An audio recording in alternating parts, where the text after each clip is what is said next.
comenzar con unos pendienticos que ayer con ustedes. Por ejemplo, les averiguo el tema de los grupos de trabajo. Por aquí me indican, muchachos,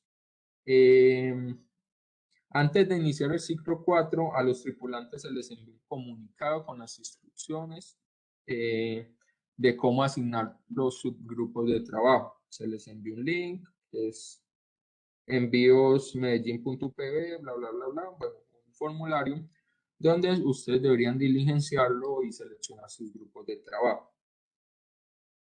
Los que no lo hicieron en su momento, ya voy a hablar de los que lo hicieron y tuvieron inconvenientes, pero los que no lo hicieron en su momento, entonces los subgrupos de trabajo van a ser asignados aleatoriamente, donde quedaron quedar. Ahora, selecciona previamente, los tripulantes que siguieron todas las instrucciones y están en diferentes grupos, en diferentes NRC, entonces uno de ellos, no todos, uno de ellos del subgrupo envía un comunicado al correo de estudiantes.misiontic2022@upb.edu.com, uno de los muchachos del subgrupo, en el caso de que les hayan repartido los integrantes en diferentes NRCs, en diferentes grupos. ¿Hasta ahí todo claro?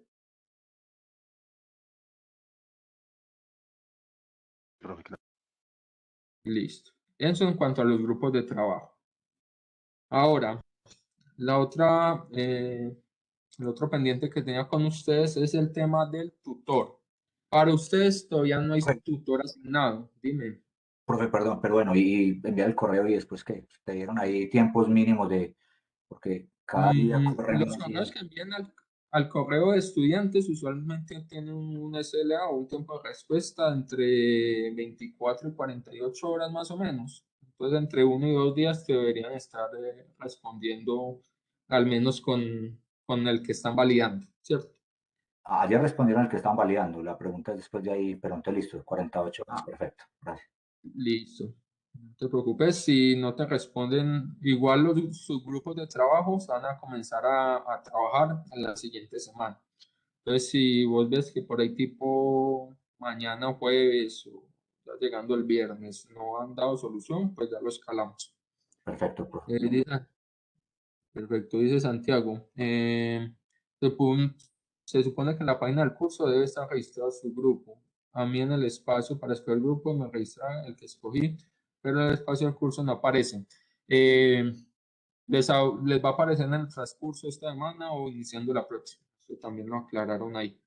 No se les ve reflejado, pero ya A mí entre tampoco me poco se les aparece va a por ver. los grupos, pero uno se mete como por contenido y aparte de navegantes, tripulación 4, alguna cosa, entras ahí y como si fueras a hacer el mismo proceso de asignar grupo y ahí ya te aparece la lista. Lo digo porque yo ayer lo utilicé para poder contactar a la otra gente que no conocía, entonces por ahí se puede mirar también. Listo, perfecto, compañero Mario, muchas gracias. Listo, en cuanto al tutor, lo que les decía, ustedes todavía no tienen tutor asignado. La UPB todavía está en proceso de contrataciones. Se supone que esta semana finalice el proceso y ya para la otra semana tendrán tutor asignado y los horarios de la mentoría con él o con ella. Eso en cuanto a tutores y en cuanto a que en la sesión pasada me preguntaban sobre un rol que es el de monitor, si averigüe bien. Y el monitor básicamente es uno de ustedes, uno de los tripulantes, que voluntariamente me quiera colaborar en alguna clase. Por ejemplo, si yo necesito que alguien comparta pantalla, si alguien tiene conocimiento de un tema y lo quiere compartir con ustedes, pues lo puede hacer libremente y ese sería pues el monitor. Mi idea es que no sea un monitor únicamente, sino porque por sesión lo vamos como cambiando, que alguien diferente nos colabore por sesión, en el caso pues, de que se necesite, Uno, para hacerlo un poco más interactivo, para que no sea yo hablando 2 horas a cátedra, sino que pues tengamos un poco más de participación de ustedes, alguien que lo pueda hacer en vivo y así créanme que se aprende muchísimo más. Y podemos encontrar errores que a mí no me salgan, algunos de ustedes sí lo pueden tener y lo solucionamos durante la sesión. Y dos, para que la misma persona, si es una sola persona, usualmente tiende como a aburrirse, sí, a cansarse de cumplir con ese objetivo, entonces para que pues todos estemos cómodos. Entonces la idea es en el momento que lo necesite, le pido la colaboración de alguno de ustedes y alguno que voluntariamente eh, tome como esa función. Eso en el tema del monitor. Y creo que ya no tengo más pendientes por ahí. Ayer me acordé de un temita que nos quedó pendiente por ver. Te los traigo en estos primeros 20 minutos de la clase, que es el tema de las metodologías de trabajo. Lo que estamos hablando de las metodologías en cascada y la metodología Scrum, que es lo que ustedes van a hacer este ciclo, lo que ustedes van a trabajar este ciclo. Ayer, como por la fallita que tuve, pues se me eliminó ese pendiente que tenía ahí, anotadito, pero hoy me desatraso con ustedes. Vamos a empezar por esa partecita que es el, el tema de metodologías de trabajo y ya seguimos con el tema de hoy, que son base de datos SQL contra no SQL. ¿Les parece? Bueno, voy a compartir por aquí la presentación. Es un basiquita. Profe, disculpa un Dime. momento. Eh, lo que pasa es que Claro, para el día de mañana tengo pues un inconveniente en asistir a la clase mañana jueves y el viernes por cuestiones laborales. ¿Cómo puedo manejar eso? ¿Cómo lo podemos manejar? Es que perfecto. Yo te voy a anotar aquí como expulsado. Santiago, ¿o cuál era? Luis Eduardo Luis González. Eduardo, sí. Yo te anoto por aquí para que cuando tomen la asistencia, Luis Eduardo, y ya te indico cómo lo escalamos. Sí, creo que te toca escribir como un correíto con las excusas, ¿cierto? Ok. Para temas de la auditoría. Pero yo ya te tengo presente para el tema de la lista. Y ya te indico Sí. cómo manejamos yo te Posiblemente, envío pues un, sí, un mensajito por ahí por la plataforma. ¿Te parece? mañana y el viernes no podría asistir a la clase. Listo. Gracias. No hay ningún problema. Igual las clases quedan grabadas. Ayer no les subí el videito, pero voy a buscar la forma de subirle las clases para que ustedes lo tengan ahí, lo puedan ver las veces que sea necesario o si no pueden asistir para que no queden atrasados. ¿Cierto? Muchachos, ahí ven la presentación. Sí, profe, sí la vemos. Listo, muchachos. Entonces, en 10 minuticos les voy a explicar qué es esto de metodología en cascada. Es algo que utilizamos en desarrollo hace algunos años. Es la metodología que históricamente y tradicionalmente se usan para los proyectos de tecnología.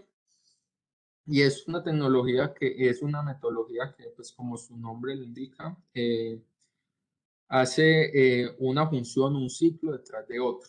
Entonces empezamos que para todo proyecto de software nosotros necesitábamos hacer un análisis de todos los requerimientos y hacíamos unos documentos súper largos con todos los diagramas, con todo lo que necesitaba el cliente, requerimientos funcionales, no funcionales, eh, se pactaba plazos de entrega, se determinaban costos y un montón de cosas en esa primera etapa.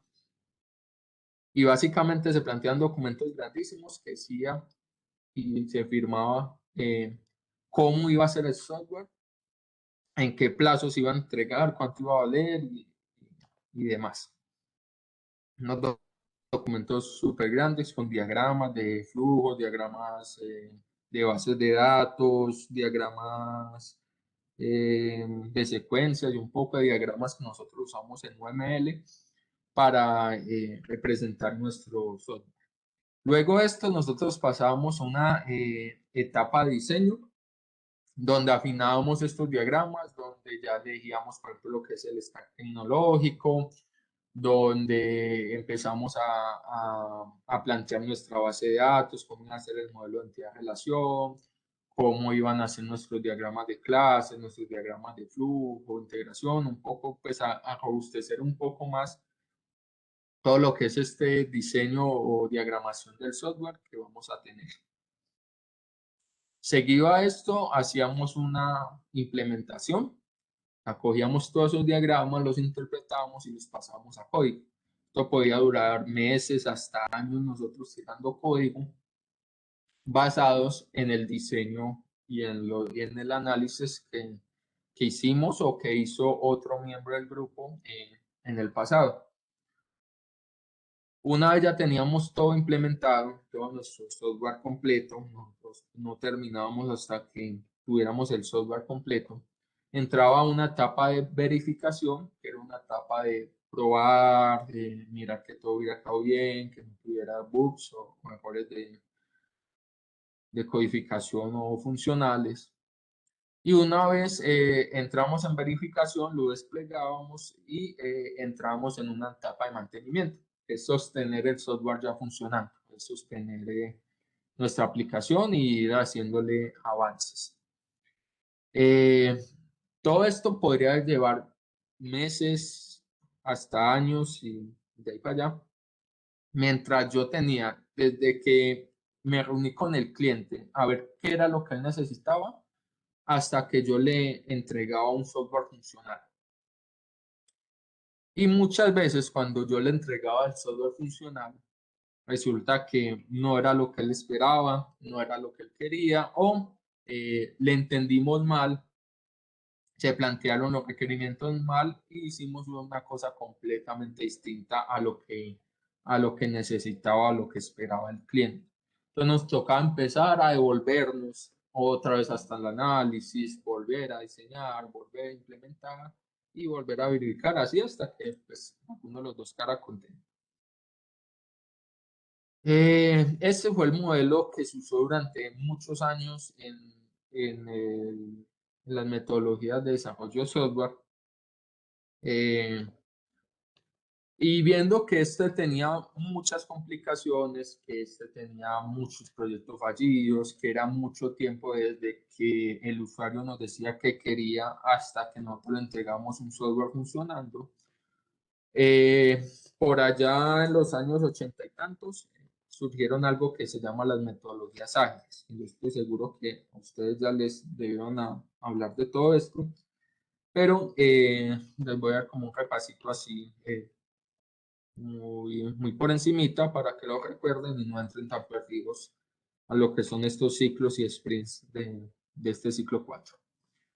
En las metodologías ágiles, lo que se propone es, listo, vamos a seguir haciendo estos mismos pasos de análisis, diseño, implementación, verificación y mantenimiento, pero lo vamos a hacer en periodos muy cortos, en periodos de 2 o 3 de 2, 3, 4 semanas, en donde yo voy a iniciar entendiendo el requerimiento, lo voy a implementar, lo voy a probar, lo voy a desplegar y se lo voy a mostrar al cliente. Ese ciclo se llama un sprint. Ciclo en que yo analizo, implemento, despliego y le muestro al cliente el resultado. Lo hago durante 2, 3 o 4 semanas.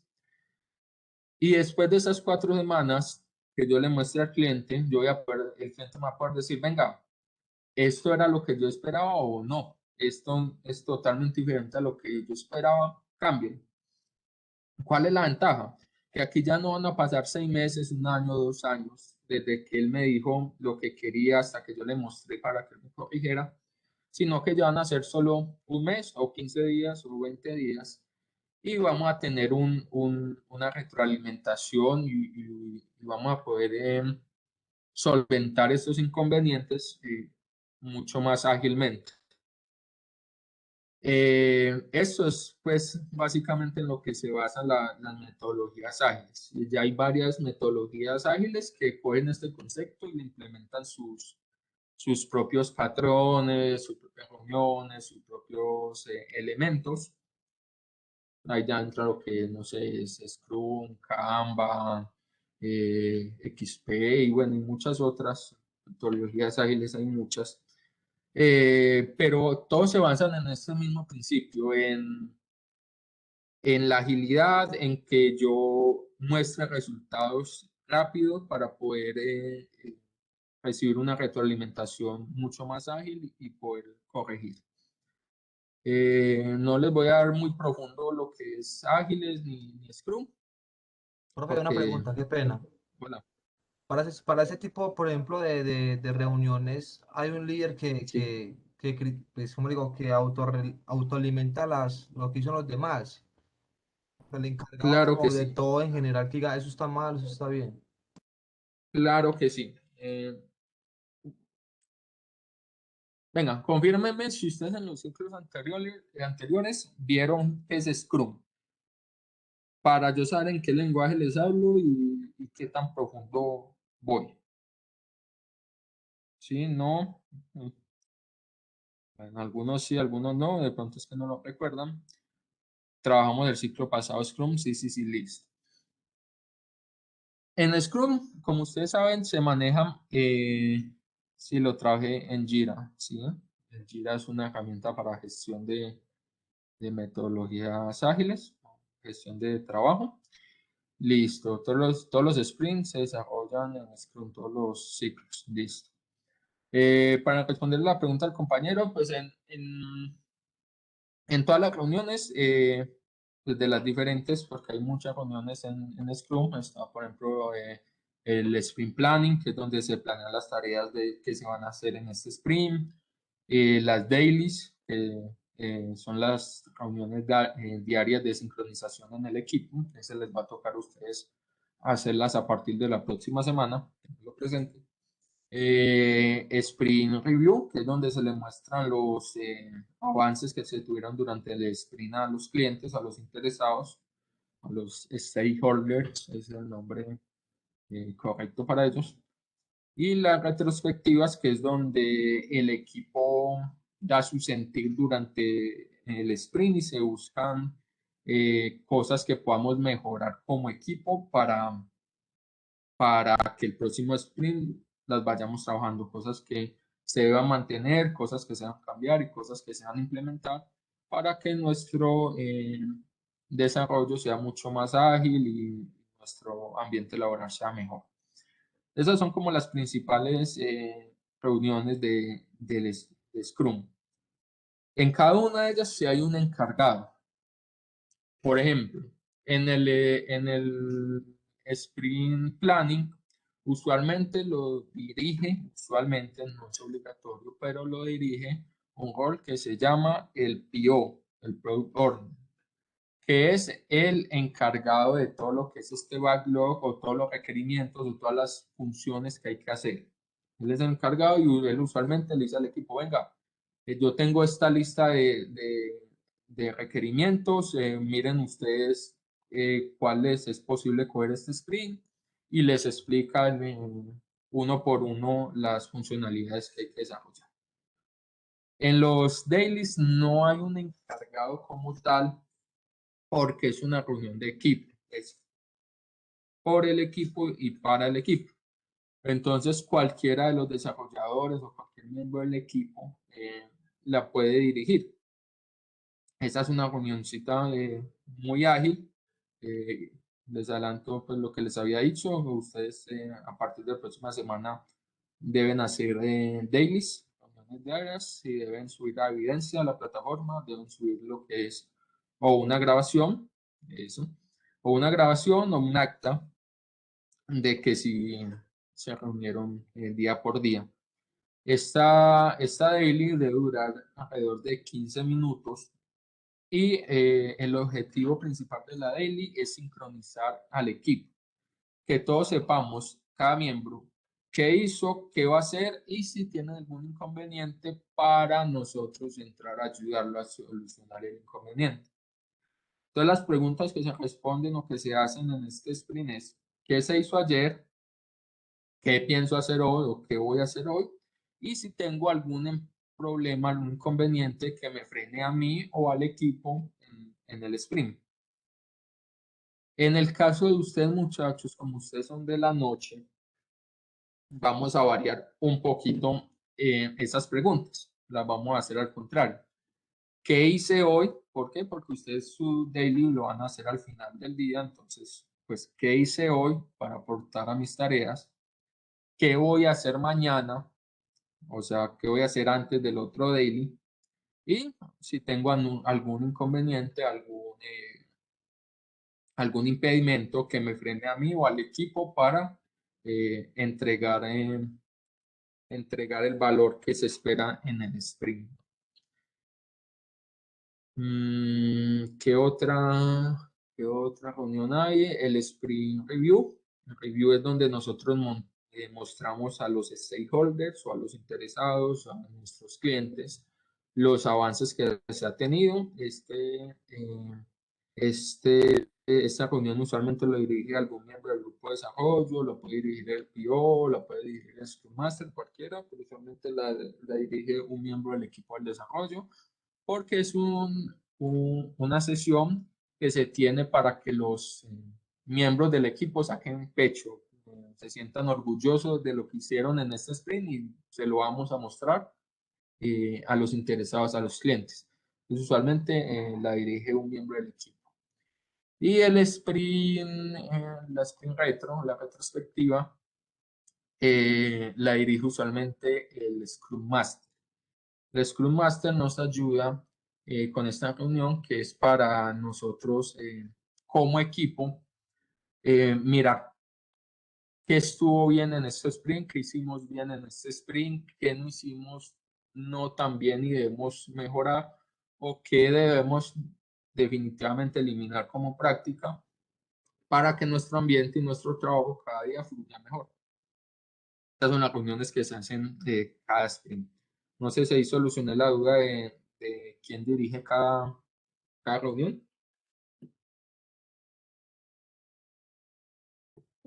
Listo, perfecto. Bueno, muchachos, eso era lo que les quería mostrar como pendientico el día anterior, que nosotros pasamos de un modelo en cascada que llevaba mucho tiempo, muchos meses, muchos años, desde que yo tomaba lo que necesitaba del usuario, perdón, hasta que yo le entregaba algo funcional y muchas veces no era lo que él esperaba, entonces nos tocaba volvernos y había muchos temas contractuales, mucha pérdida de dinero, muchos proyectos que fracasaban porque no se otorgaba valor de la manera esperada. Esto lo viene a corregir las metodologías ágiles, donde entregamos valor máximo mes a mes, productos funcionales en el que el cliente puede usar nuestra aplicación mes a mes e ir incrementándola. Y esto disminuye el tema de costos y tiempos y reprocesos. Bueno, muchachos, 6:30. Empecemos con lo que es el tema de hoy, si ninguno tiene alguna otra duda. Estas clases, muchachos, los que es de ayer y hoy, son muy teóricas, pues la verdad no son mucho de mi agrado, pero a veces hay que verlas para entender qué hay en el trasfondo de lo que estamos haciendo. Ya a partir de mañana sí voy a intentar que sea un poquito más dinámica. Mañana empezamos con lo que es la instalación de Mongo y empezar a jugar un poquito con lo que son estas bases de datos no relacionales. Pero por hoy me disculpan pues que todo sea como muy hablado y muy teórico. Bueno, muchachos, ¿qué es una base de datos? Una base de datos básicamente es un lugar o una forma de nosotros guardar información de manera ordenada, organizada y estructurada. Usualmente lo hacemos mediante sistemas informáticos, aunque hay bases de datos, o antiguamente una base de datos era física, a través de tarjetas perforadas o de tarjetas escritas a mano, y eso se considera una base de datos. Hoy lo hemos llevado un poco más hacia la informática. Pero aquí hay dos palabras muy importantes, muchachos, que son organizada, no pinta bien,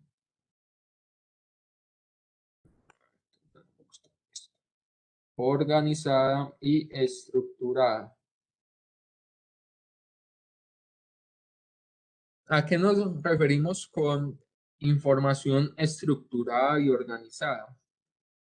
Que para considerarse una base de datos, un medio de almacenamiento, considerarse una base de datos, me debe guardar la información de una forma lógica, en la que yo pueda muy ágilmente traerla, recuperarla o guardarla, y que ese guardado o esa recuperación se haga en una estructura definida. Más adelante veremos qué tipos de estructuras hay para estas bases de datos. Ahí entramos en temitas de que las bases de datos no son exclusivamente servicios de almacenamiento muy complejos, como son Mongo o Postgres. Nosotros podemos tener una base de datos perfectamente en un Excel, incluso hasta en un bloc de notas, un archivo plano, con tal que me cumpla con estas dos premisas, que sean organizadas y estructuradas, que yo sepa el orden en que las tengo y que tenga una estructura lógica en el que la tenga guardada y la cual pueda usar para recuperar o guardar información. Les muestro un ejemplo. Por aquí una basecita de datos, les comparto por aquí por una base de datos en un bloc de notas. Ahí ven mi bloc de notas. ¿La? ¿Sí? Sí, profe. Listo. Entonces, si yo en algún punto tiro información en una base de datos, en un bloc de notas, pero no tengo ninguna estructura para guardarla, esto no podría ser considerado una base de datos. ¿Por qué? Porque no está organizada ni estructurada. Entonces, en el momento que yo necesite recuperar información o guardar una nueva información, no voy a saber cuál es el método o qué me representa cada campo, ¿cierto? Muy diferente a que yo digo, bueno, voy a tener un nombre, un pipe, un apellido, pipe, no sé, un documento y no sé, hay una dirección. Y yo comienzo a guardar información aquí. Por ejemplo, nombre, Alejandro, pipe, Gómez, pipe, 1, bla, bla, bla, bla, bla. Dirección, calle 33, número 33, 333. Y así yo comienzo a crear muchos registros. Miren que es un bloc de notas, no necesita ser un gestor muy estructurado, no necesita ser ni siquiera un Excel, un archivo plano, pero tengo una estructura y tengo una organización. Cuando yo entro a mi aplicación, recupere la información que hay dentro de este bloc de notas, yo voy a saber, incluso podemos ponerle, no sé, por aquí un carácter especial bien bonito, digamos este, salto de un doble slash, para que sea más estructurado. Cuando yo vaya a mi aplicación y recupere toda esa información, yo voy a saber que cuando me encuentro un pipe es porque cambio el campo en donde estoy. Entonces, el primer pipe voy a cambiar de nombre a apellido, el segundo pipe va a cambiar de apellido a documento y el tercer pipe va a ser de documento a dirección. Y que cuando me encuentre un doble slash, ahí se va a acabar mi registro y voy a empezar otro nuevo registro. Esto ya podría ser considerado una base de datos, porque está organizado y está estructurado de tal manera en que yo sé cómo guardar y cómo recuperar y dónde finaliza o empieza cada campo o cada registro de mi base de datos. ¿Hasta ahí todo claro? Voy a volver por aquí a la presentación.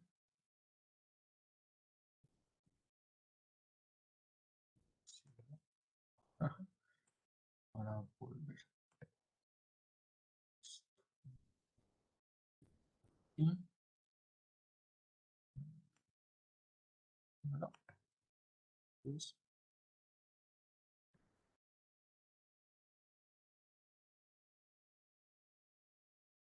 eso.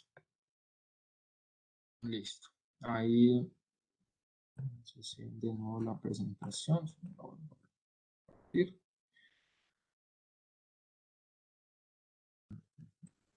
segundo. Listo. Entonces, como les decía, puede haber bases de datos muy estructuradas, como lo son nuestras bases de datos SQL, que manejan sus gestores, su propio lenguaje, sus métodos de almacenamiento, transacciones y un poco de cosas que le hemos agregado durante el tiempo. Un poco menos estructuradas, como son las no relacionales, bases que ni siquiera tengan gestión, gestor de base de datos, como lo son Excel, o simplemente archivos planos que yo organice de una manera entendible y estructurada. Listo. Ahora, entremos a lo que es bases de datos SQL y para ahorita hacer la comparativa contra lo que es una no SQL. Y para hablar de bases de datos SQL, debemos saber pues en sí qué es SQL, que es el lenguaje de consulta estructurada. Este lenguaje básicamente lo que nos permite es unificar la forma en que las bases de datos o en que nosotros interactuamos con las bases de datos. Es un lenguaje que ya la mayoría de bases de datos asumió o tiene otro nombre, implementó para hacer la manipulación de sus registros. Dentro del SQL o el lenguaje de consultas estructurados tenemos varios tipos de sublenguajes, como son el lenguaje de definición de datos.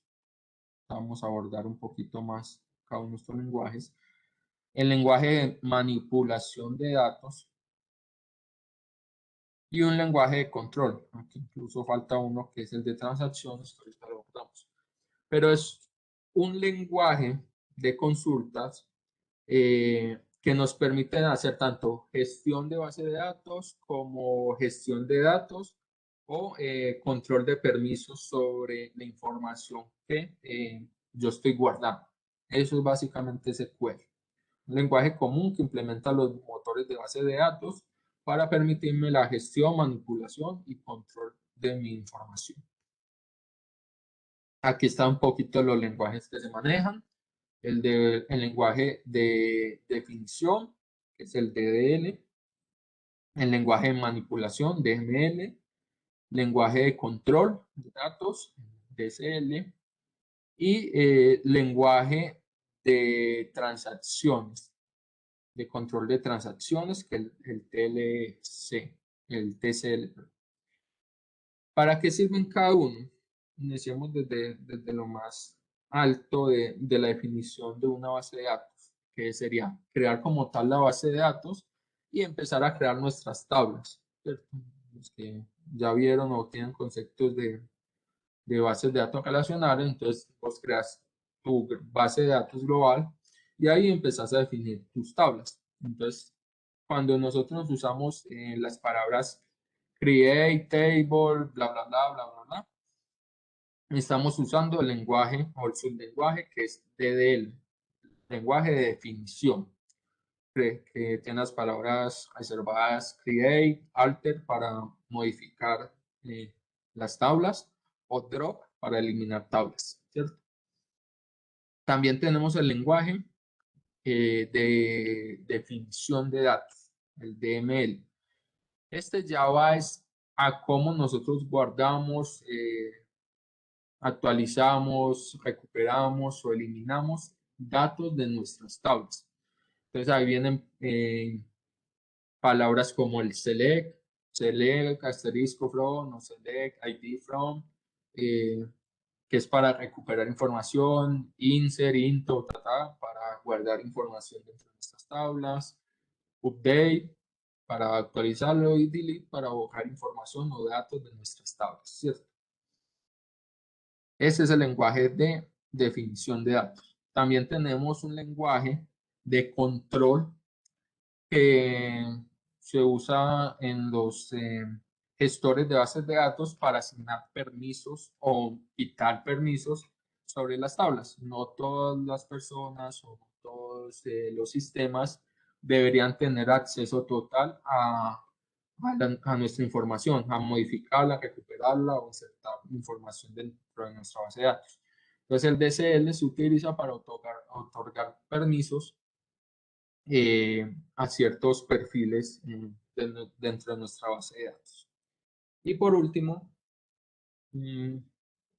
tenemos el TCL, que son lenguajes un poco ya más especializados que se usan para algo que se llama transacciones. Dentro de nuestro mundo de programación, una transacción es una operación que se debe realizar exitosamente de principio a fin. Por ejemplo, cuando ustedes van a sacar plata de un cajero, ustedes van a retirar plata de un cajero. Eso se llama una transacción. ¿Por qué? Porque inicia desde que usted mete la tarjeta, ellos hacen la consulta, verifican cuánto saldo tiene en su cuenta, verifican cuánto quiere retirar, que ese monto no sea mayor al saldo que usted tiene en su cuenta, que su clave coincida con la que ellos tienen guardados y que el cajero sí tenga la suficiente plata para entregarle a usted la cantidad que está solicitando. Si alguno de todos los pasos que están dentro de esa transacción llega a fallar, toda la operación se anula. Si usted introduce el monto en el cajero, ellos verifican que si es la clave que usted tiene saldo, pero el cajero, que es el último paso, el de entregarle la plata, no tiene la plata suficiente, toda esa operación que usted que llevaba anteriormente se anula. Se hace un rollback. Eso es una transacción. Para nosotros las transacciones en bases de datos es lo mismo. Yo hacer una transacción con una serie de pasos y que si en algún momento de esos pasos alguno falla, yo devuelvo todos los cambios y dejo como si no hubiera pasado absolutamente nada. Por ejemplo, yo necesito insertar datos en 4 tablas diferentes. Entonces yo comienzo con la 1, ingreso datos en mi tabla número 1, ingreso datos en mi tabla número 2. Pero al ingresar nuestros datos en la tabla número 3, por algún motivo, dio fallido esa inserción, va a ser un rollback, o sea, se va a volver y va a eliminar lo que había insertado en la tabla número 2 y número 1. ¿Por qué? Porque no se pudo completar la transacción completa exitosamente. Para eso se usa el lenguaje TCL. Eso es un lenguaje un poquito más avanzado, pero pues también está soportado dentro de lo que es SQL. ¿Dudas hasta ahí? ¿Dudas en lo que es SQL?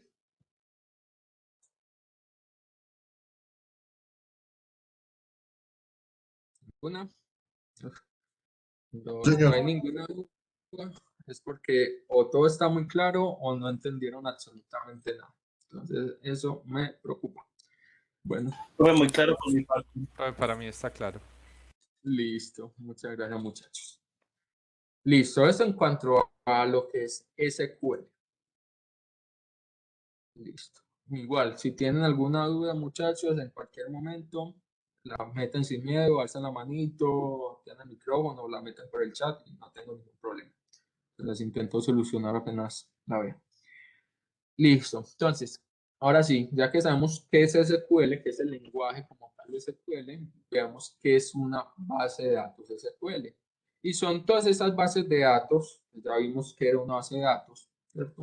Son todas esas bases de datos que usan el lenguaje de consulta estructurado como medio para hacer la gestión de la información.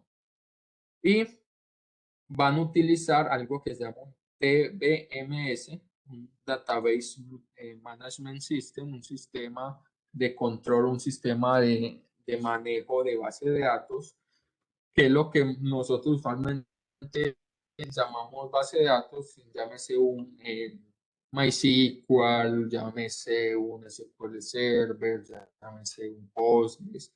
Todos esos en realidad son sistemas de gestión de base de datos, no son bases de datos como tal. Eh, y estos sistemas de gestión de bases de datos usan el lenguaje SQL para administrar su información. Entonces, dentro de un sistema de gestión de bases de datos o una base de datos SQL, tenemos operaciones como hacer consultas, recuperar datos, insertar, actualizar o eliminar información, crear bases de datos, crear procedimientos de almacenado. Si alguno ha trabajado con esto, es muy potente. Un procedimiento de almacenado básicamente es programar y hacer gestión en lenguaje SQL de una inserción o de un procedimiento. ¿Qué otra palabra para eso? De una serie de pasos que yo pueda hacer en una base de datos. Entonces yo le envío información pura y entre la base de datos yo puedo programar una lógica que me haga operaciones matemáticas, que me haga inserciones en diferentes tablas y que me haga diferentes consultas sin yo tener que programar todo eso desde nuestro lenguaje de programación en el backend, sino que lo programo a través de SQL en el gestor de base de datos y en el backend solo voy a tener que llamar una operación y no en el backend estar llamando todas las operaciones que debo hacer para hacer una consulta o un procedimiento más estructurado.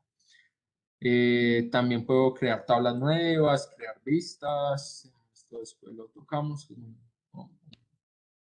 concepto un poquito más avanzado el tema de vistas y asignar permisos a tablas, procedimientos o vistas, que es lo que habíamos visto del lenguaje de control.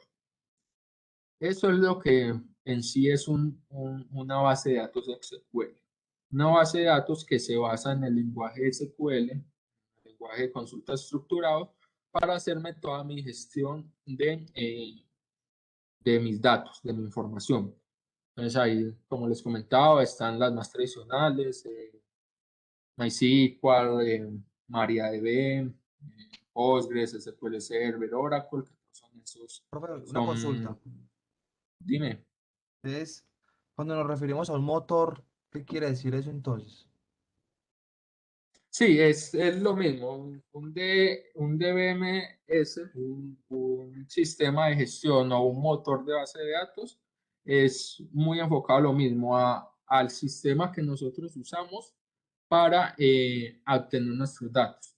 Porque recordemos que una base de datos como tal es simplemente cómo yo guardo, dónde yo guardo información, ¿cierto? Ya sea un archivo plano, un archivo encriptado, un archivo Excel. Todo eso va a ser una base de datos como tal. Pero cómo yo accedo a ella o qué proveedor utilizo para darle seguridad, para hacer la gestión, para eh, hacer nodos o clonar mi información para que en algún momento no se me vaya a perder. Eso es a lo que nos referimos con un motor o un sistema de gestión de base de datos. Lo que ya nosotros llamamos MySQL, Oracle, Postgres y todos los demás motores o proveedores nos permiten o nos brindan herramientas para gestionar nuestra información. Ahí está, ¿ahí claro?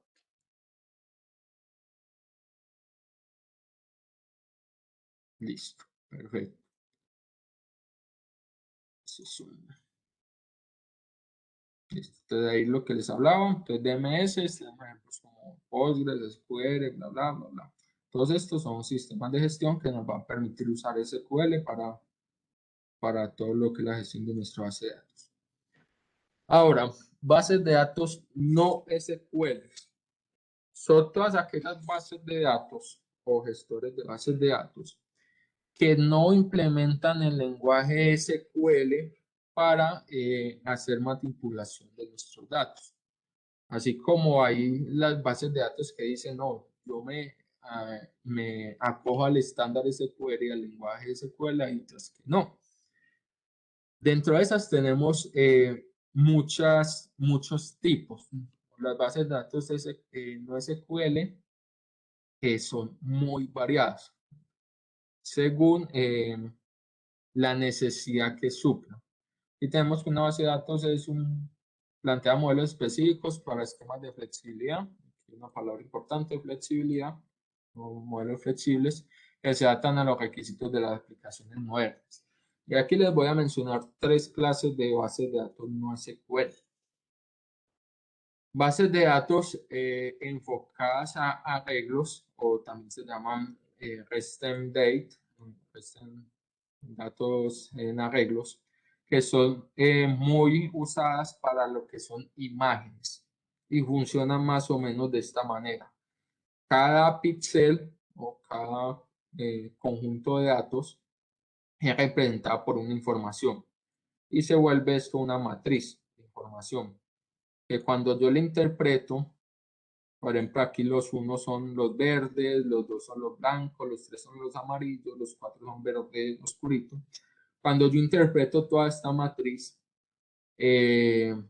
voy a formar un arreglo o una imagen o un conjunto de datos que yo puedo manipular y visualizar, ¿cierto? Esta es una manera en que las bases de datos guardan información, dividiéndolo como por micromódulos o arreglos y asignándole un valor como a cada cajita. Esta es una base de datos muy usada para lo que son imágenes y procesamiento de imágenes. Tenemos bases de datos, estas son las más utilizadas, más comunes y las que vamos a utilizar nosotros, que es una es una base de datos de llave valor, donde nosotros tenemos una llave principal, una key, y como valor tenemos todo lo que nosotros queramos meter. Esa es una de las grandes diferencias, ahorita lo vemos en un caso un poco más práctico, de las bases de datos SQL. Las bases de datos no SQL no necesitan una definición inicial de cuál va a ser la estructura de información que vayamos a manejar. Por ejemplo, en una base de datos SQL, nosotros necesitamos desde un inicio decirle cuál van a ser las tablas, cuál van a ser los campos que voy a tener dentro de las tablas, qué tipo de datos van a ser y cómo se van a relacionar esas tablas entre sí.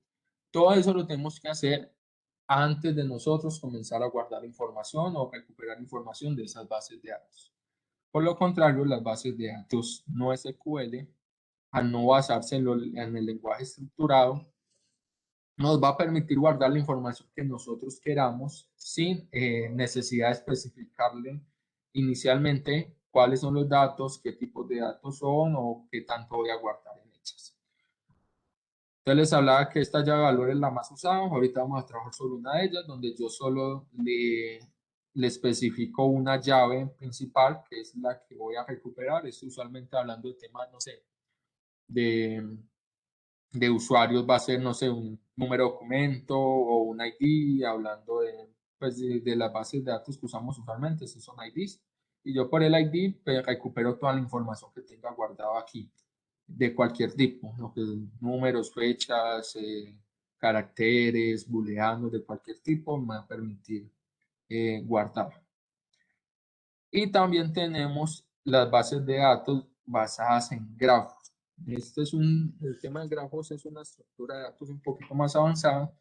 Ustedes lo van a ver los que decían enfocarse por el lado de ingeniería, los que vean ingeniería de sistemas o los que ya vieron ingeniería, les van a explicar un poquito más de estructura de datos de grafos, pero básicamente, así como por darles una explicación, un grafo es una estructura de nodos, donde yo tengo información repartida en diferentes nodos, digamos bolitas, y trazo una estructura organizada de conexión entre bolitas.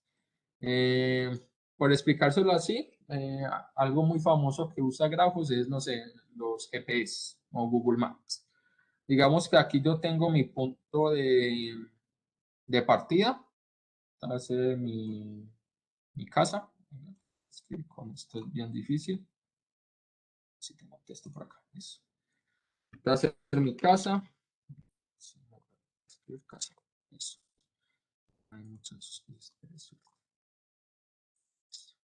Y esta va a ser este va a ser mi trabajo. Entonces yo tengo dos puntos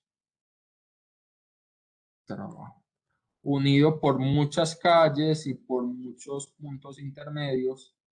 Y lo que hacen las estructuras de grafos es hallar el mejor camino para llegar a alguna información. Por ejemplo, si yo tengo este otro camino, 2, 3 y 4. Yo tengo estos dos caminos, o me puedo ir por aquí o me puedo ir por aquí para llegar de mi casa al trabajo. Lo que hace la estructura de grafos o el manejo de grafos es hallarme el mejor camino, el más óptimo, el más corto, el que pase por menos puntos para yo llegar de un punto a otro. Entonces, en este caso, el mejor camino sería este, porque solo hace dos saltos y este hace 1, 2, 3. Hay bases de datos que se basan en el mejor camino para llegar a la información y que son muy usadas, por ejemplo, en el tema de GPS, en el tema de inteligencia artificial, en el tema de minería de datos o minería o recuperación y transformación rápida de datos. Son bases de datos que son muy específicas. Entonces, por eso hablamos del tema de que las bases de datos no SQL son muy flexibles, porque hay un tipo de base de datos según los requerimientos de mi sistema. Si yo necesito árboles también es otra forma de ordenamiento. Según los requerimientos de mi sistema, por ejemplo, si necesito procesamiento de imágenes, entonces ya me voy por una base de datos de arreglos. Si necesito búsquedas rápidas o moverme de un punto a otro, voy a usar bases de datos basadas en grafos. Si yo necesito almacenar información sin saber qué tipo de información me va a llegar, eso se usa mucho en lo que es BI. Pueden implementarse en cualquier servidor. Ya te voy a responder eso. Cuando yo uso BI o inteligencia de negocios o necesito modelos estadísticos, me puedo ir por grafos o por llave valor, donde yo almaceno una gran cantidad de información sin saber cuál es la que me va a llegar, pero yo puedo organizar un montón de información y recuperarla muy ágilmente. Lucas, estas bases de datos no SQL se pueden implementar en cualquier servidor. En cualquier servidor, sí. Cualquier gestor, no. Como las bases de datos SQL, al igual que las bases de datos SQL, las bases de datos no SQL también tienen motores o tienen sistemas de gestión. Llámese, les voy a poner en MongoDB, llámese Dynamo, llámese Redis, llámese Cassandra. Y por ejemplo, en el tema de Mongo, yo lo puedo instalar en cualquier servidor sin ningún problema. Y la puedo utilizar en cualquier sistema, me puedo pegar una base de datos Mongo. Hay bases de datos un poco más estrictas con el tema de servidores, por ejemplo, una base de datos Dynamo es exclusiva de AWS. Entonces, eso solo lo voy a poder utilizar en entornos de AWS. Pero en cualquier servidor sí las puedo montar. Ya depende de cuál motor utilicemos. Mongo lo podemos trabajar en Visual Studio, sí. Recordemos que Mongo es un gestor, es un gestor de bases de datos. Entonces, él tiene plugin de conexión o tiene, pues sí, tiene métodos de conexión para cualquier lenguaje y para cualquier entorno de desarrollo, para cualquier idea. Si lo quieres hacer, por ejemplo, de Visual Studio. Profe, Pero, qué dime, pena. ¿Te puedo hacer una pregunta? claro, Lo que pasa es que me surgió una duda y es, por ejemplo, cuando uno quiere hacer reportes y pues obviamente necesita relacionar los datos, bueno, uno va por una SQL. sí, Pero en el sí. caso, te quería hacer una pregunta en términos de seguridad y en SQL Ujú, injection. ujú, Si uno maneja información sensible, por ejemplo, ujú. una transacción bancaria, ¿es mejor o es más recomendable usar bases de datos no relacionales? ¿O no, o eso no tiene nada que ver? Relacionales. Eso Pues, o es sea, me refiero a listo. que de pronto Ahí si va seguridad es muy un tema dependiente. como para decir una u otra. Exacto, listo. Ahí va muy dependiente del tipo de información que yo desee guardar y qué tan fiable o qué tanta relación quiero que tenga una entre una y otra. Por ejemplo, yo les pongo un caso del proyecto en que estoy trabajando, que es financiero. ¿Sí o no? Si yo quiero guardar información de términos y condiciones que el usuario ha aceptado, esa no es una información sensible, no es una información que yo tenga que guardar con un muy estricto nivel de seguridad y no es una información que tenga relación con una y otra cosa. Entonces yo por ese lado me puedo ir por una no SQL, ¿cierto? Pero si es información de que el saldo de la cuenta tenga que estar relacionado con un número de cuenta y ese número de cuenta tiene que estar relacionado con una tarjeta y esa tarjeta con un cliente y mira ese poco de relaciones que se empiezan a armar ahí, es mejor irnos por una relacional, una SQL. Además también de temitas no tanto de seguridad, porque no es el tema de SQL injection, para los que no conocen qué es una SQL injection, es un ataque que se le hace a través de códigos donde inyectamos comandos SQL, comandos con el lenguaje SQL, para intentar modificar o sustraer información de nuestras bases de datos. Entonces, nosotros a través de un simple formulario que tengamos en nuestro frontend, nosotros podemos inyectar en código SQL, ese código SQL, perdón, va a pasar desde el frontend al backend y del backend a la base de datos. La base de datos va a ejecutar ese código y nos va a devolver o a realizar ciertas acciones. Ese es un ataque SQL injection. Pero digamos que ya los lenguajes y los gestores de bases de datos tienen muy controlado esa parte. Si nos hacen un ataque de SQL injection, realmente es más por mala implementación que por vulnerabilidad de los mismos motores o de las mismas bases de datos, sea SQL o no SQL. Pero sí hay un punto muy importante y ese lo vamos a ver en las ventajas y desventajas, es que las bases de datos no relacionales o no SQL eh, no tienen un nivel de fiabilidad eh, tan alto como las bases de datos SQL. Fiabilidad en cuanto a qué?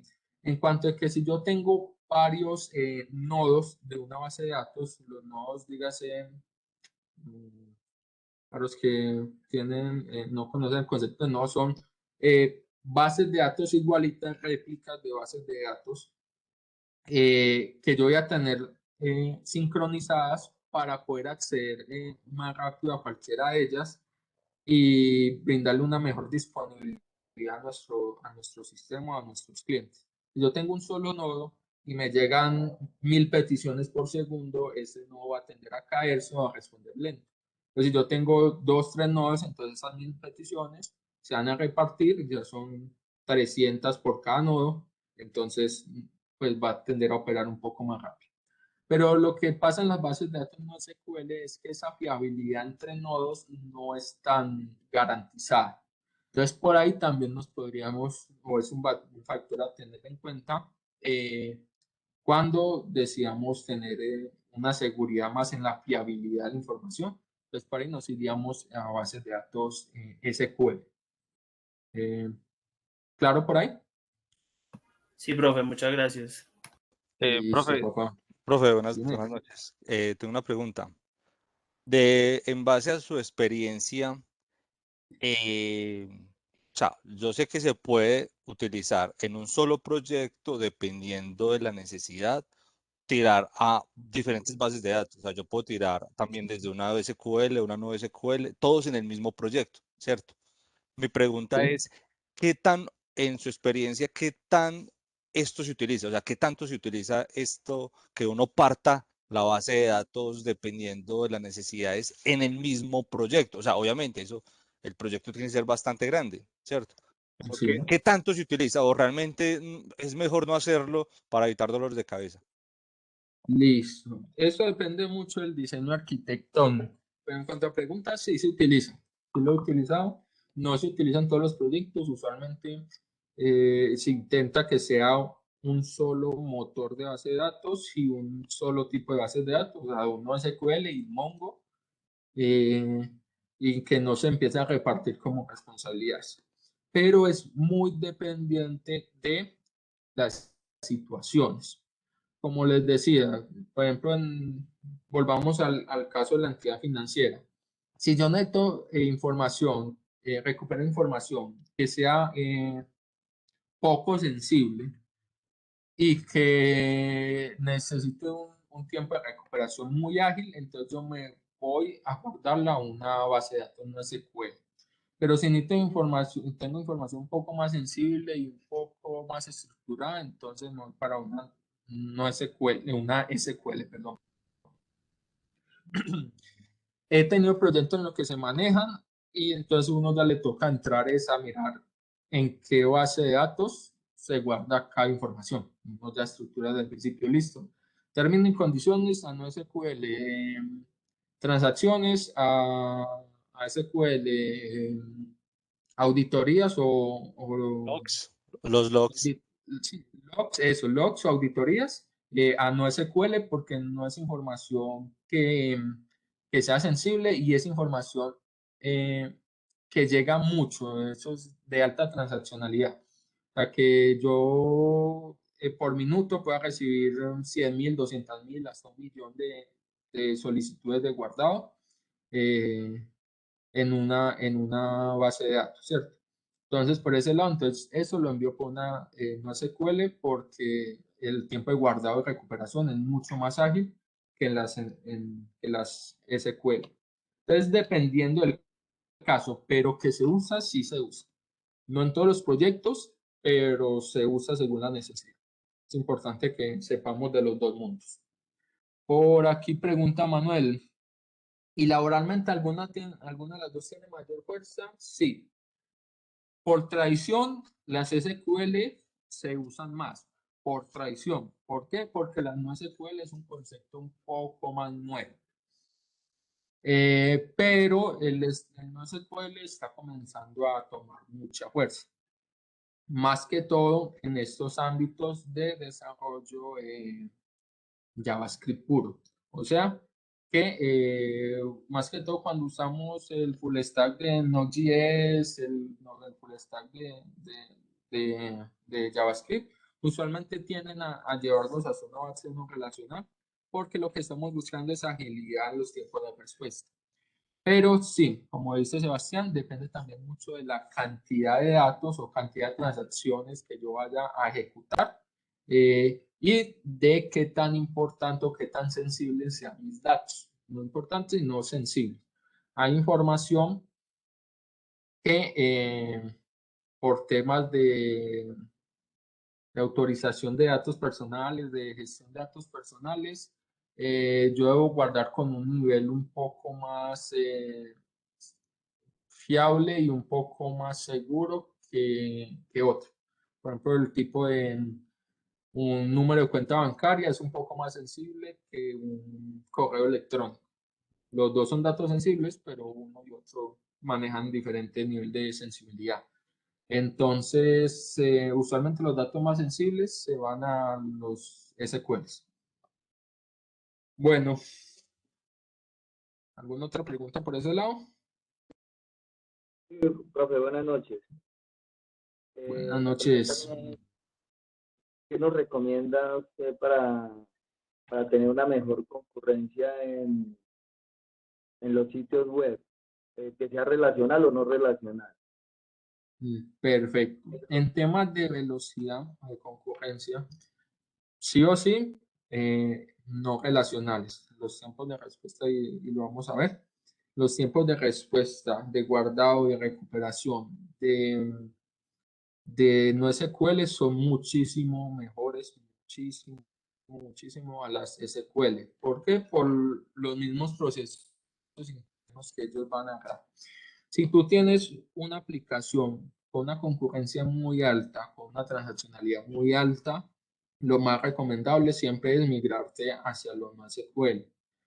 También lo podría soportar una SQL, pero ya tendríamos que tener diferentes acciones. Pensar en un escalamiento a lo alto o a lo ancho.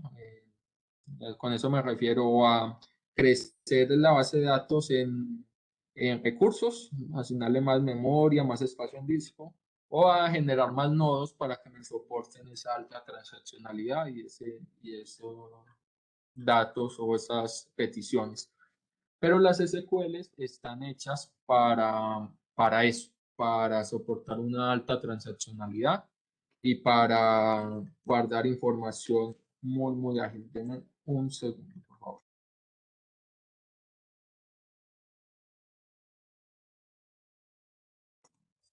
Listo.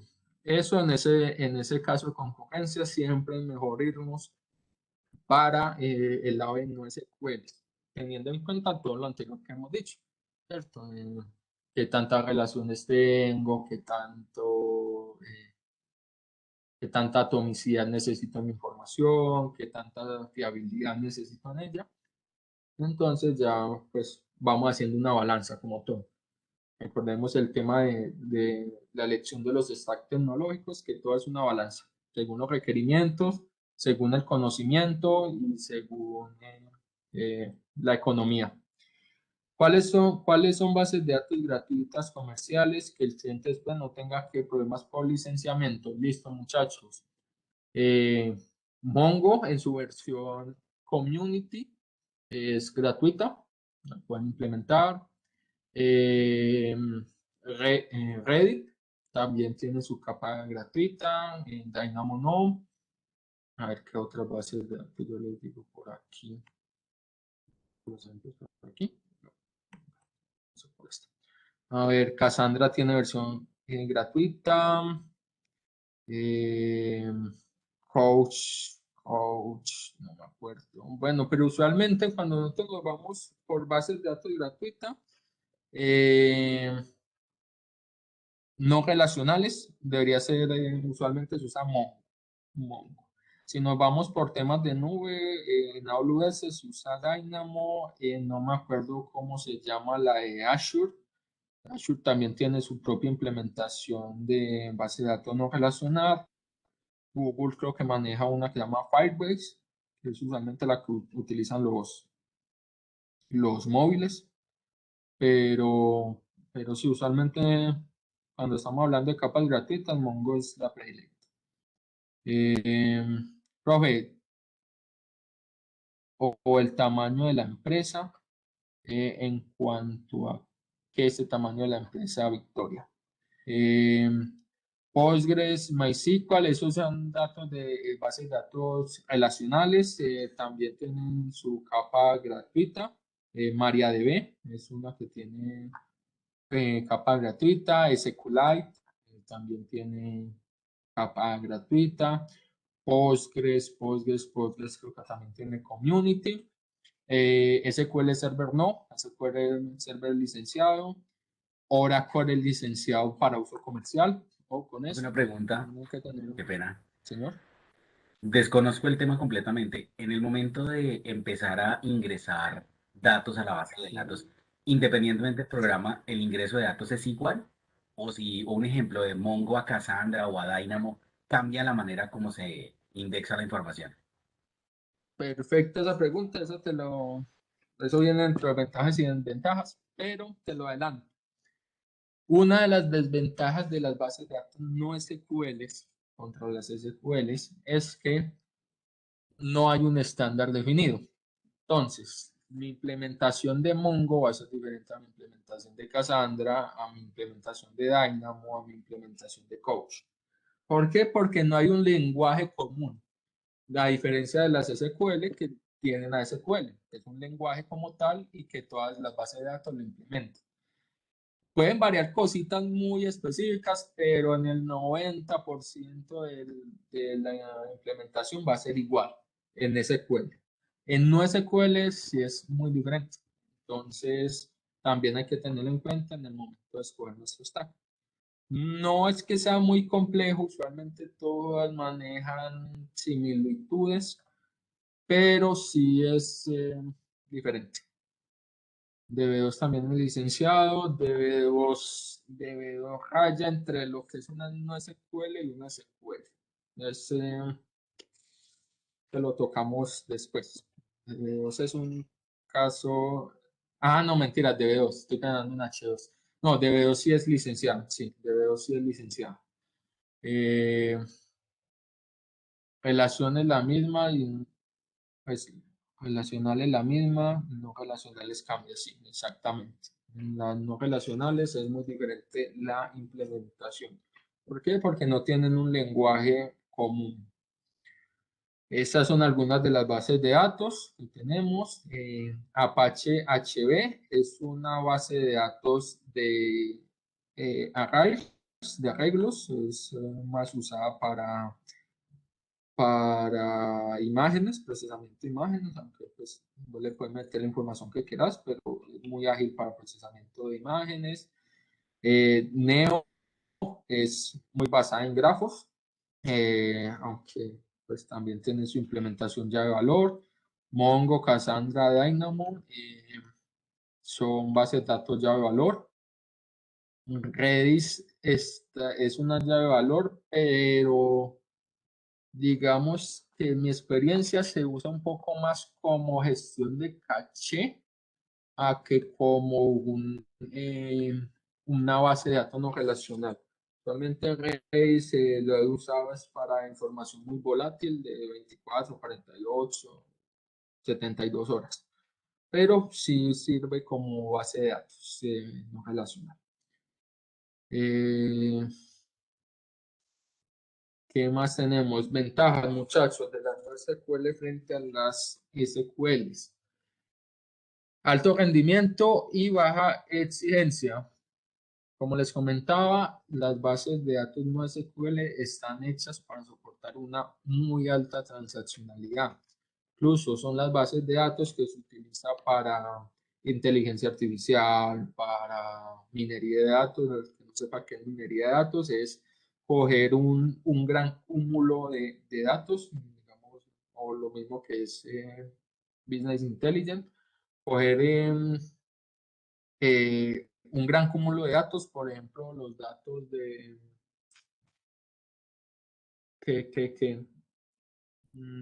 de ya, por ejemplo, de las fotomultas, de cada placa que pasa por una cámara de fotomultas, que son muchos carros que pasan por una cámara de fotomultas. Y eso, una sola cámara, imagínense en 100 o 1000 cámaras de fotomultas que por cada segundo o por medio segundo toman una foto diferente a cada placa, a cada vehículo que va por ahí. Esa transaccionalidad es muy alta, ¿cierto? Entonces, para eso, para hacer esa o soportar esa transaccionalidad o esa concurrencia tan alta de peticiones, se usan bases de datos no relacionales.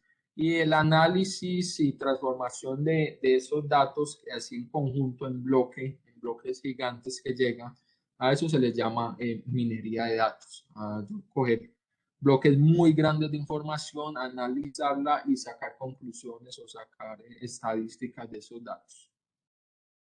Para eso se usan estas bases de datos no relacionales, están concebidas inicialmente para eso.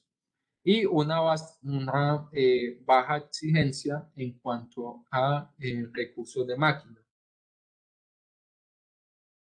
Una base de datos no SQL te va a consumir mucho menos memoria y mucho menos espacio en disco que una base de datos SQL. ¿Por qué? Porque son conexiones un poco menos estructuradas, son un poquito más tiradas y entonces optimizan un poco más lo que es el procesamiento de datos, porque no necesitan procesarlo tanto para hacer un guardado o un select, y no necesitan distribuirlo tanto para hacer para guardar en el disco.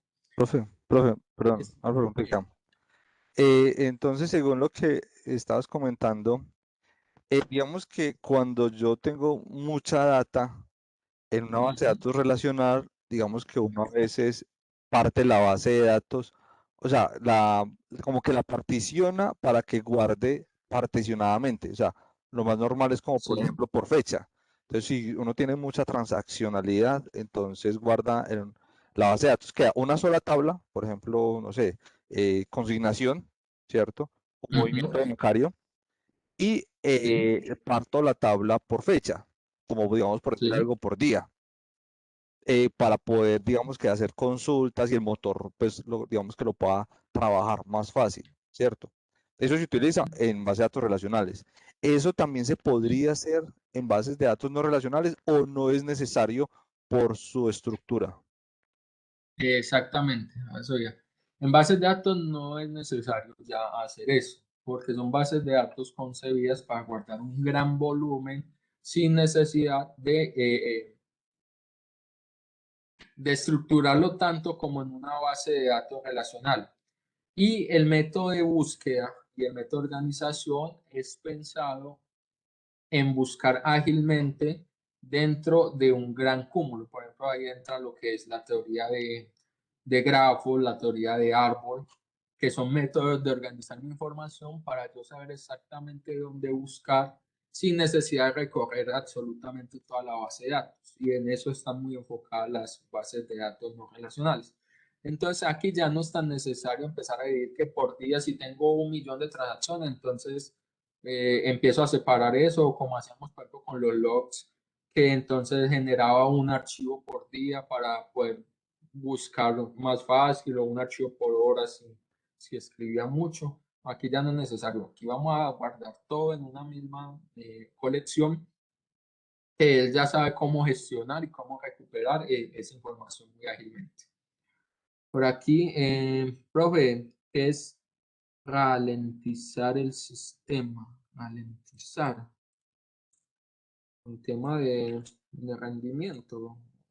¿A qué se refiere el componente? Que es un poquito Ralentizar el sistema es cuando el equipo se pone lento, cuando se satura de Ah, no, información y no funciona bien. exactamente, cuando por, no sé, sobrecarga de memoria, por capacidad de lectura de disco, el equipo o las peticiones empiezan a ser un poco más lentas o a mi equipo empezar a no responderme o bloquearse porque no tiene capacidad de procesamiento, porque ya me consumí toda la memoria o porque mi disco no escribe o recupera lo suficientemente ágil para responder a la cantidad. Es que hablan en la parte de volumen de datos. Lo mismo. Si yo tengo un volumen muy grande de datos, muy grande, háblese de, no sé, 10 millones de registros que me llegan a la vez. Y yo intento meterle esos 10 millones de registros a una base de datos SQL. Entonces hizo falta de control de peticiones por eso, sí. Yo intento meterle 10 millones de datos a una base de datos no SQL y aparte de eso, la SQL me debe hacer una transformación de datos, me debe hacer un cálculo, me debe organizar esa información en diferentes tablas. Eso me va a empezar, el sistema de gestión de datos me va a empezar a ir mucho más lento. ¿Por qué? Porque tiene toda su capacidad copada y no puede atenderme el gran cúmulo de datos que tenemos. Cosa diferente a una base de datos no SQL que está hecho para atender tanta información y tanta solicitud. Falta de índices o control de peticiones por sesión. Esa es otra forma de mitigar lo que son la gestión de un gran número de solicitudes, la utilización de índices para yo recuperar información mucho más ágil de mi base de datos y el control de peticiones, saber hasta dónde aguanta el estrés mi sistema y controlar un poquito las peticiones. Se puede implementar también métodos asíncronos, usar colas para que no lleguen las 10.000 peticiones al mismo tiempo, sino que el sistema vaya atendiendo según su capacidad. Pero esos son temas un poquito más avanzados que veremos después, el uso de colas y de sistemas asíncronos. Escalabilidad horizontal. Cuando hablamos de escalabilidad, hablamos de dos tipos de escalabilidad, horizontal y vertical.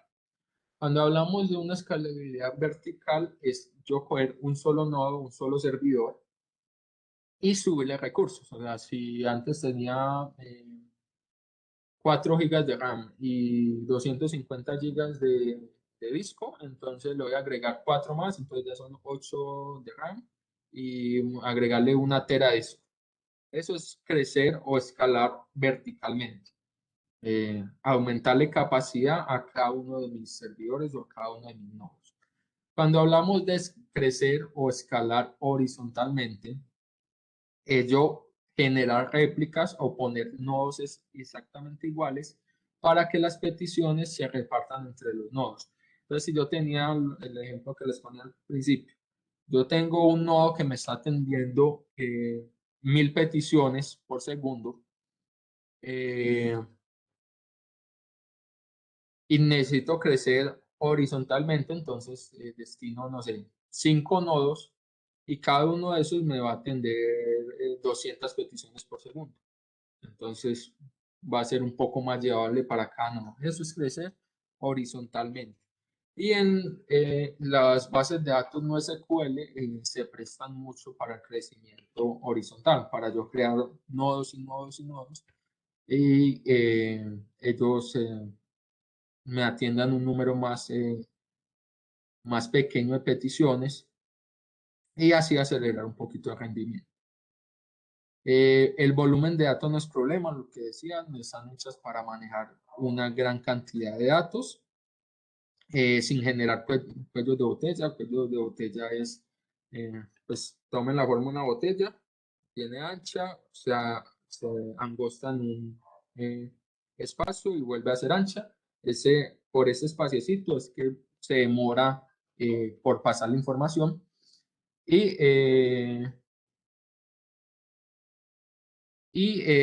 ya te respondo eso, Victoria.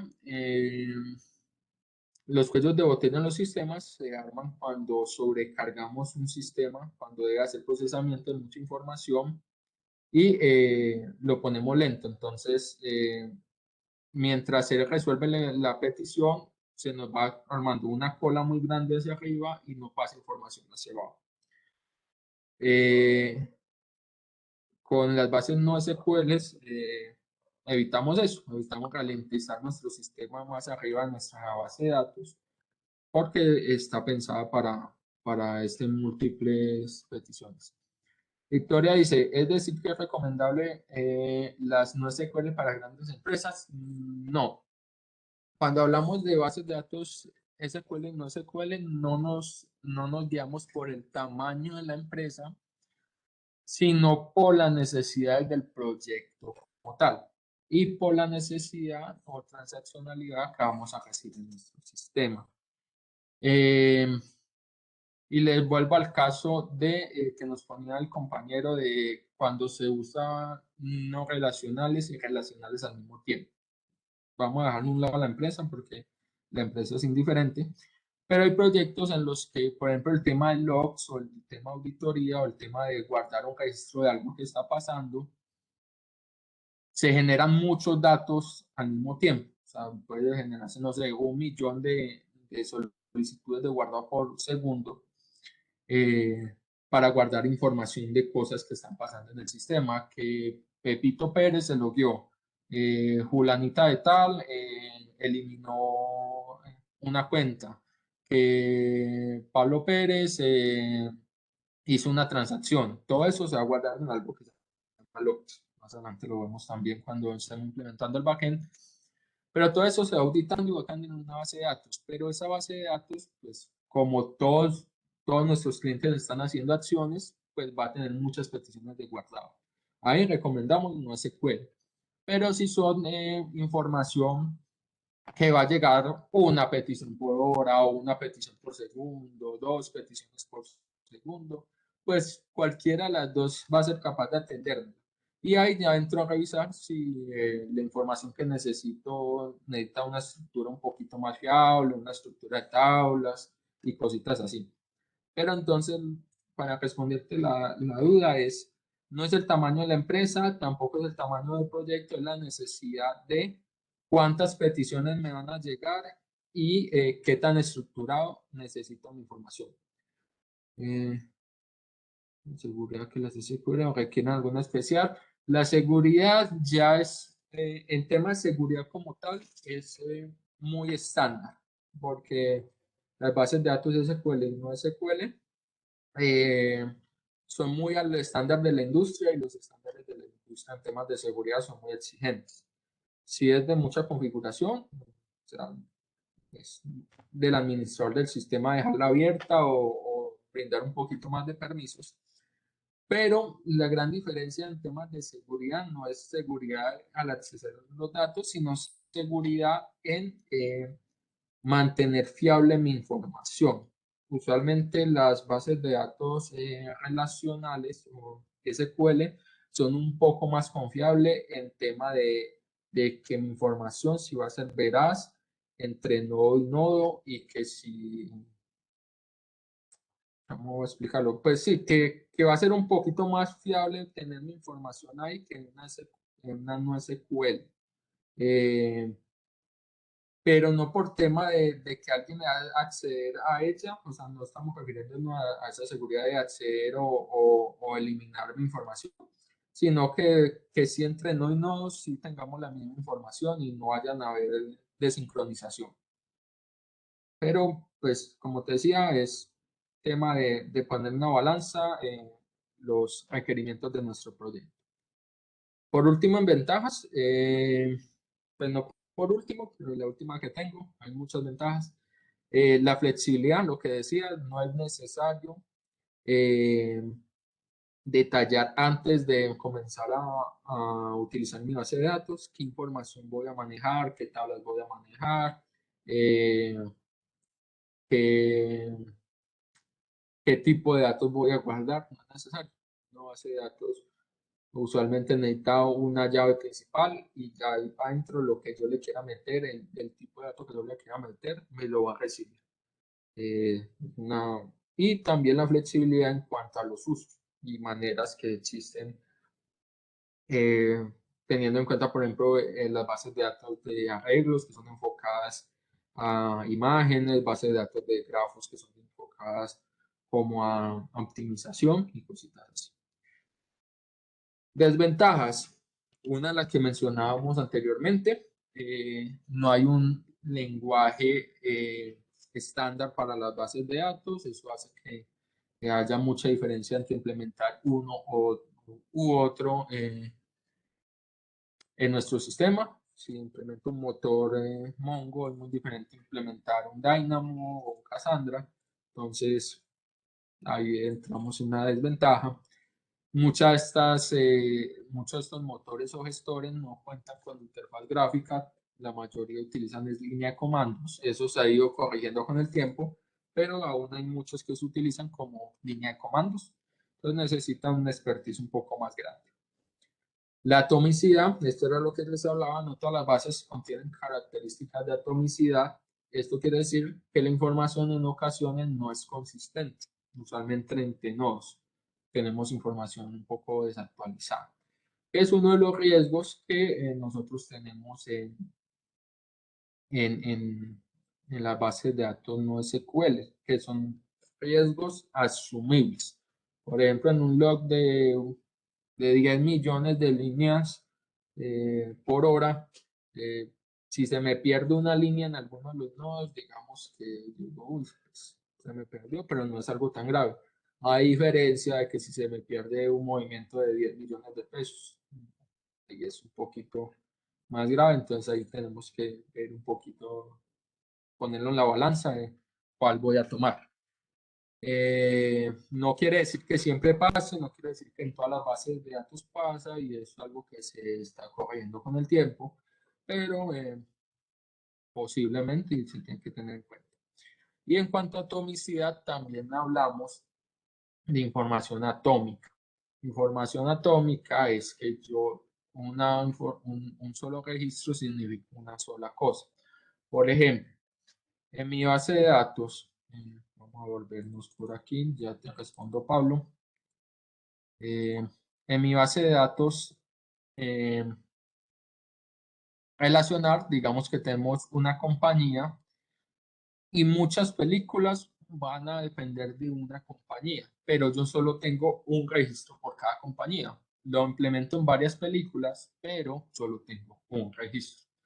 En la base de datos no SQL se puede simular algo igual teniendo diferentes tablas y asociando como llavecitas y haciendo recuperación, pero en las implementaciones que hemos tradicionalmente, lo que uno hace es dentro de cada película meter la compañía. Entonces yo puedo tener información de la compañía, de la misma compañía replicada en varias películas, varios registros, y pues hace que no sea información atómica. Eso cuando ustedes entran a lo que es teoría de bases de datos relacionales, lo que es normalización de bases de datos, es un poco más profundo, ven que la atomicidad es muy importante, mantener un solo registro en una sola parte. Profe, ¿y qué base de datos implementa el servicio más usado en Internet? Facebook. Listo. También depende. Si hablamos, por ejemplo, de temas de mensajería, las bases de datos son no relacionales. Si hablamos de temas de usuarios, son relacionales. Y tienen muchas implementaciones de base de datos y mucha información que guardar. Y para cada información o para cada tipo de servicio, manejan una base de datos o una implementación diferente según la necesidad. Por eso les decía, no es que se casen con el tamaño de la empresa, no es que se casen por el tamaño del proyecto, es la necesidad que ustedes tengan puntual. En cuanto a datos de usuario no relacionados, cada usuario no tiene la misma información. Cada usuario no necesariamente, con la flexibilidad que nos ofrece, y ahorita hacemos un ejemplito, incluso hagamos un ejemplito ya se nos va a acabar la clase, tal a la una, les voy a hacer un ejemplito. Por ejemplo, aquí vamos a utilizar una Dynamo. Una Dynamo que es una base no relacional, pero de AWS. Vamos a crear una tabla, digamos tabla usuario, para tener el mismo ejemplo. Aquí no voy a ver aquí no voy a ver el chat, entonces si tienen alguna pregunta, en el micrófono. Bueno, no estoy proyectando pantalla. Venga con ustedes. Les proyecto esto. Ahí ven el navegador. Ahí ven Sí, Google Chrome. profe. Listo. Sí, profe. Listo. Como ya les comenté, no estoy viendo el chat, entonces activan el micrófono. Vamos a crear una base de datos que llama usuarios. Usuarios. Listo. Y como les contaba, esta es una base de datos llave valor. Solo voy a necesitar una llave que va a ser mi llave primaria, que vamos a ponerle un documento. Y este va a ser documento. Y este va a ser el único campo que va a ser obligatorio para todos mis usuarios. Hay algo que Dynamo implementa y muchas de las bases de datos no relacionales implementan, que es la clave de ordenamiento, clave de ordenación, como lo traduce aquí, o una range key, como se escribe en inglés, que va a ser una llave que nos va a ayudar a recuperar información por un ordenamiento. Por ejemplo, yo tengo mi número de documento, ¿cierto? En el de usuario no nos funciona bien, pero llevémoslo a unos términos y condiciones. Yo tengo guardado varios términos y condiciones, pero ustedes saben que los términos y condiciones se actualizan cada cierta fecha. Entonces puedo tener el mismo término y condición, pero ordenarlos por fecha. Y para ese ordenamiento yo utilizo esta clave. Yo le digo, venga, me los va a ordenar ascendente o descendentemente por este campo que yo utilizo aquí. Para eso se usa la clave de ordenación, pero no es obligatoria. La única obligatoria va a ser mi clave de partición o mi clave principal. Miren que yo solo voy a crear el nombre de la tabla, la llave principal y ya. Voy a crear una tabla. Ahí se está creando la tabla. Esto de autoscaling, más adelante lo vamos a ver, pero el autoscaling es el crecimiento horizontal, el escalamiento horizontal. Aquí estoy diciendo que estas tablas de base de datos van a tener solo un nodo, pero que este man por defecto me va a crear 5 nodos, por si yo tengo muy alta transaccionalidad. Y el tema autoscaling es algo que nos ofrece, una herramienta muy buena que nos ofrecen las nubes, que ellas detectan qué tanta transaccionalidad tienen las tablas y me va creciendo o me va quitando tablas de acuerdo a mi necesidad para que no me genere un cobro excesivo. Si yo tengo 5 tablas o 5 réplicas, pero atiendo una petición por hora, pues me están cobrando por 5 sabiendo que lo puedo atender solo con una. Pero si tengo un millón de peticiones, pues uno solo no me va a ser capaz, entonces él me escala automáticamente. Bueno, Profe, vamos a hablar. profe, ¿tú estás ahí Dime. en una capa gratuita Sí, o de esta es pago? una capa gratuita de Amazon. Amazon tiene una capa gratuita, es muy buena. Te las voy a pasar. Tienen muchos servicios gratuitos, hay muchos que son pagos, pero la mayoría o los que uno más comúnmente utiliza los ofrecen en la capa gratuita.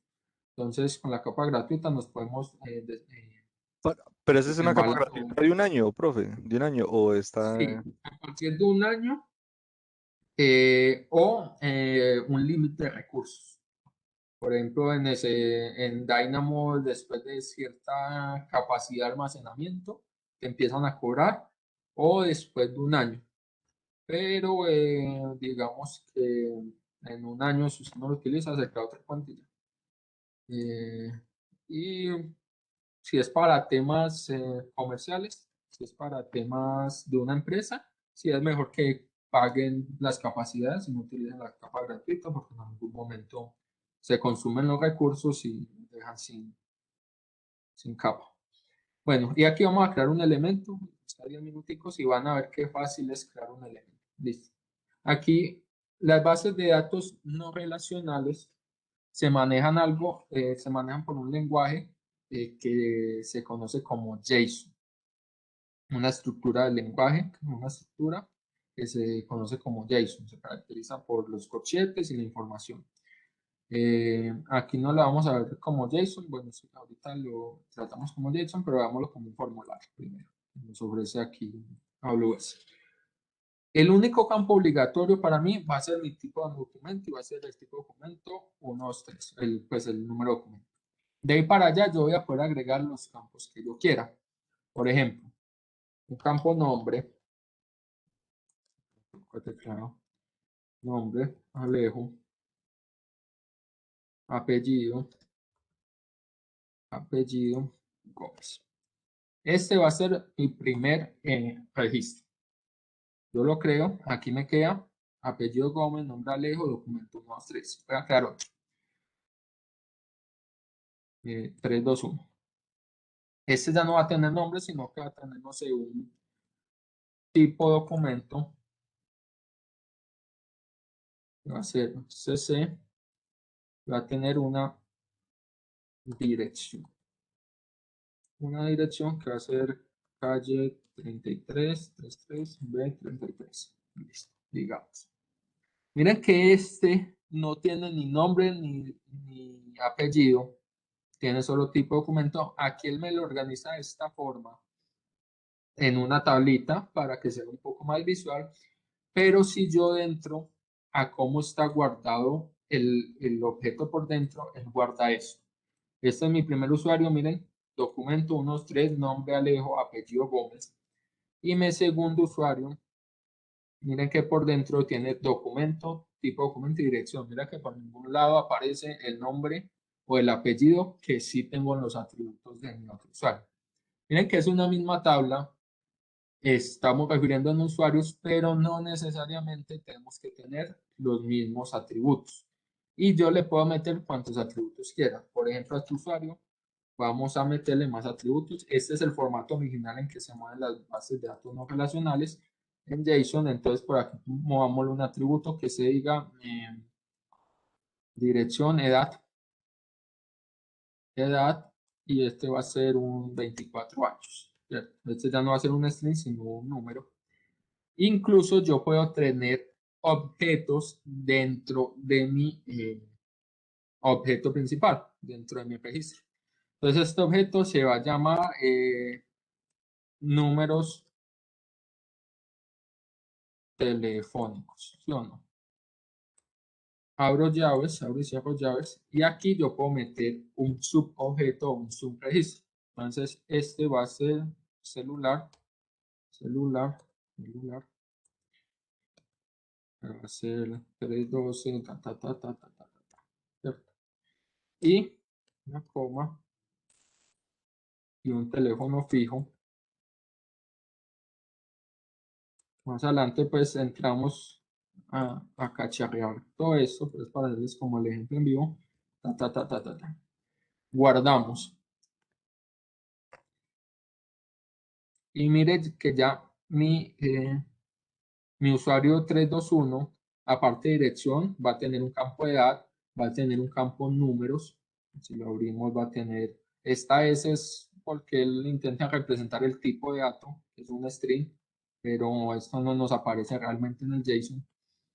Pero mira que por dentro tenemos el celular y el fijo, y aparte de eso tenemos el tipo de documento. Y son datos que mi usuario 1, 2, 3 no tiene. Cada dato es una colección totalmente independiente y yo le puedo meter los valores que quiera sin necesidad de definírselo antes, como hacíamos en una base de datos SQL, que yo necesitaba definir todos mis campos antes de comenzar a guardar información. Y en el caso de que yo le enviara un campo que yo no tuviera definido, él me iba a sacar un error y no me iba a dejar guardar la información. Claro, hasta ahí, ¿entendieron el ejemplo? ¿Qué les parecen las bases de datos no relacionales? Cuéntenme a ver. Super, profe, muchas gracias. Y el ejemplo en Amazon súper útil. Listo, y así son todas las bases de datos, muchachos. Con Mongo vamos a Profe, manejar algo. Dime.